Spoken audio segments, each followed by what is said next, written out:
بەخێر بێن بۆ سەردەمی خۆر. دکتۆر سەردار عەزیز. کاتێک 2 هەفتە لەبۆ پێشگەشتمە فڕۆکەخانەی هەولێر وام هەست کرد هەڵدراومەتە ناو تەنۆرێکەوە. خۆرە تا بێت تینی زیاتر دەبێت لە ناوچەکە. ئەم گەرمیە لەسەرەوە لەگەڵ جۆری ژیان و ژیار هێندەی تر هەتاوەکەیان خستر کردوێتەوە. لە ئێستادا لە عێراقدا بۆ ئەوەی بتوانیت لە گەرمای سەر و پلەی 50 سەدیدا بژیت، پێویستیت بە وزەیەکی زۆری پیسکردنی زیاتری ژینگەیە. چ لە بەکاربردنی زیاتری نەوت و گاز و چ لە پشتبەستن بەکارەبا بۆ فێنکردنەوە. دەتوانین بڵێن لە عێراقدا پێکەوە بوونێکی نەرێنی یان نێگەتیڤ لە نێوان خەڵک و ژینگەدا ڕوویداوە. ئەم دۆخە نێگەتیڤە لەوەدا خۆی دەبینێتەوە کە ژینگە گەرمە. بەڵام مرۆڤ بۆ ئەوەی بتوانێت تێدا بژی دەبێت زیاتر گەرمی بکات کە لە ئەنجامدا دەگاتە دۆخێک کە بەردەوامی دانی محاڵە. ئەمە تەنها لە بەرزبوونەوەی پلەی گەرمادا خۆی نابینێتەوە، بەڵکو لە گۆڕانی دۆخی ڕوەک و زیندەوەر و ئاژەڵەکانیشدا ڕۆڵی هەیە. ئێستا لە بەشێکی زۆری کوردستانی باشووردا دارخورما دەڕوێت. ئەمە نیشانەیەکی ڕوونی گەرمبوونی ژینگەیە. من نامەیە ڕەهەندە ناسیۆنالیستەکەی سمبولی دارخورما بەرامبەر بە داربەڕوو لە عێراقدا بهێنمە ئاراوە. بەڵام بۆ نمونە زاڵبوونی دارخورما لە ماڵی خۆماندا لە باشوور بەسەر دارەکانی تردا نیشانەی ئەوەیە کە ژینگەکە گونجاو بووی. ئەمە لە کاتێکدا لە هەزاران ساڵی ڕابردوودا گونجاو نەبووە. لە میانەی سەفەرەکەمدا لەمەڕ ئەم پرسە ئەوەی جێگای سەرنجم بوو دیموکراتی بوونی پیڤە. مەبەستم لە ئەمە پشتبەستنی زیاتری خەڵکە بە خۆر وەک سەرچاوەیەک بۆ بەرهەمهێنانی کارەبا. ئەم وەرچەرخانە لە ڕاستیدا دیاردەیەکی جیهانیە، وەک دواژمارەی گۆڤاری ئیکۆنۆمیست ئاماژەی پێدەکەن. کۆتاژمارەی مانگی حوزێرانی ئەم ساڵی گۆڤارەکە یەکێک لە بابەتە سەرەکیەکانی گەشەی بەرچاو و خێرای پشتبەستنە بە وزەی خۆر وەک سەرچاوەی وزە. بەپێی گۆڤارەکە خۆر دەبێتە سەرەکیترین و سەرچاوەی وزە لە سەر زەوی لە کۆتاییەکانی ئەم دێدا، یعنی لە ساڵی 2030دا. چەند گریگێکی ئەم دیاردەیە دەخەمەڕوو. هەروەها ئەوەش نیشان دەدرێت کە پاشان چی بکرێت لەگەڵیدا.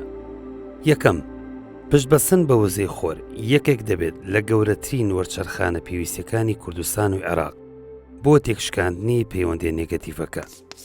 لەم دۆخەدا هاوکێشەکە وهای لێدێت. خۆری زۆر، وزەی پاکی زۆر، ئەمە سوودی ژینگەیی و ئابووری و سیاسیشی هەیە.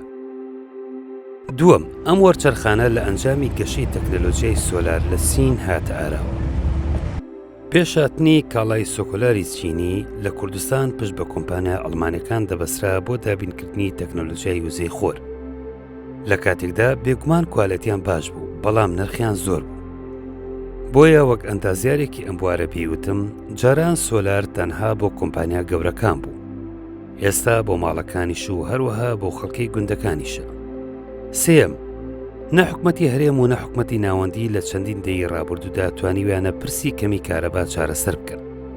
ئەمە لە کاتێکدا کە گۆڕانی جۆری ژیان و ژیار لە کوردستان پێویستی بە وزەی زیاترە، چونکە بەشداربوون ژیانی شوقی بێسەوزایی، هەبوونی ئامێری زیاتر، بوونی زیاتر لە ماڵەوە هەموو پێداویستی زیاتر بە وزەیە.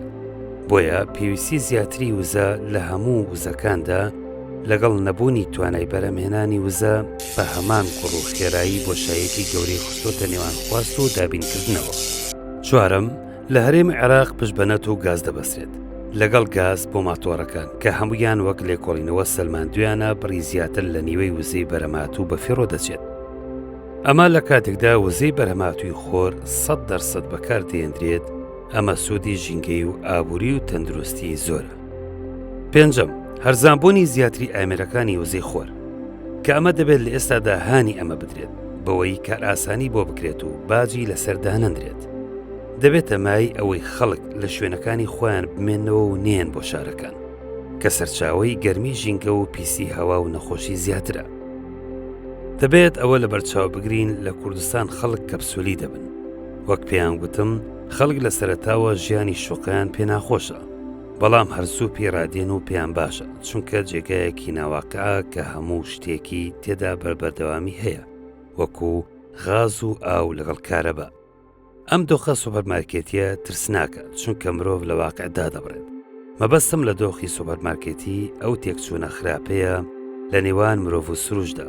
سوپەرمارکێت شوێنێکە کە هەموو کاتێک هەموو شتێکی تێدایە کە دۆخێکی واقعی و سروشتی نییە. دەکرێت لە ڕووی دابینکردنەوە باش بێت، هەرچەندە زیان بەخشە، بەڵام لە ڕووی عەقلیەوە مرۆڤ لە واقعی سروشدا دەبڕێت. نەوەکان ئێستا نازانن میوە هاوینە و سستانە کامانن. دەکرێت وزەی خۆر وەک فرياد ڕەسێ ببیندرێت بۆ ئێمە. وزەی خۆر لەگەڵ سروشدا ئاشمان دەکاتەوە. هەروەها ڕێگری لەوە دەکات کە زێدی خۆمان چۆڵ بکەین و بین بۆ ئەو گرتبوونەوە ناشیرینەی پێی دەگوترێت شار.